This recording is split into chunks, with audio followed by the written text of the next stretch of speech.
Installation Manager for DuraVent.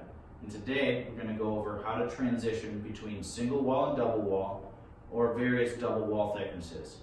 To do so, we use either a closure ring to transition from single wall to a double wall, or a transition band. To install the closure ring, wrap the ring around the single wall part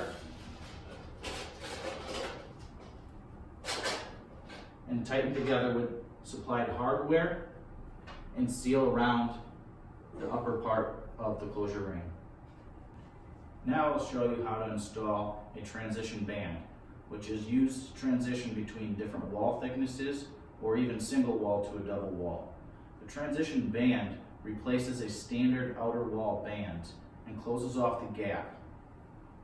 Simply place the band around the product and tighten the hardware together.